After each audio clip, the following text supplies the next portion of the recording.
嚟到一個咁重要嘅日子 ，Ivan 同埋 Elaine 嘅爸爸媽媽一定有好多嘢想同一對新人講㗎啦。冇錯啦，咁不如我哋而家請4位爸爸媽媽嘅代表 Ivan 嘅爸爸上台同佢哋講心底話。有請新老爺上台。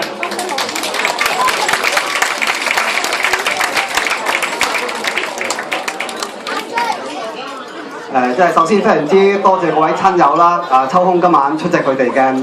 婚宴，見證佢哋即係好重要嘅人生嘅一刻啦嚇。咁其實講到呢一刻嘅心情係非常非常之開心，我諗親家好，我太太好，我哋都已經好開心好開心噶啦。咁其實唔止開心啊，我都係好放心嘅。由於阿 Ivan 同 Elaine 拍拖嘅時候咧，即係成日嚟我屋企㗎。咁我睇到佢兩個真係好似正話司儀講，其實係今日都講係好甜蜜融洽嘅。咁當然間中都有少少火花嘅嚇。咁但係啲火花咧，其實帶出啲光會照亮佢哋人生嘅，有啲色彩嘅。嗰啲熱咧亦都令到佢兩個嘅聯繫更加鞏固嘅。咁所以其實經過呢啲火花，我覺得係更加好。咁 Ivan 自己仔仔啦，都更多年啦，咁所以都我覺得佢性格都可算係即係應該叫忠厚穩重處事認真嘅，所以更加可以放心將Elaine交俾佢嘅其實咁但係對阿Elaine嚟講，其實印象都深刻嘅點解咧就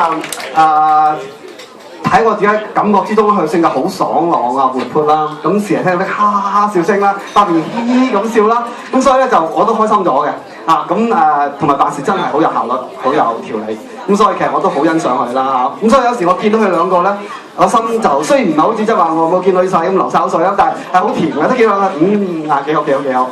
咁最後簡單啦，咁就喺呢個時候我都代表我哋4個咁祝福你哋繼續互相關愛、互相支持。忍耐包容，然後就成功組織一個好溫馨嘅大家庭再一次多謝大家，多謝大家咁多歡迎，多謝。有大唔心聲啊！多謝咗爸爸第一對新人嘅訓練，請咗爸爸到台下就座。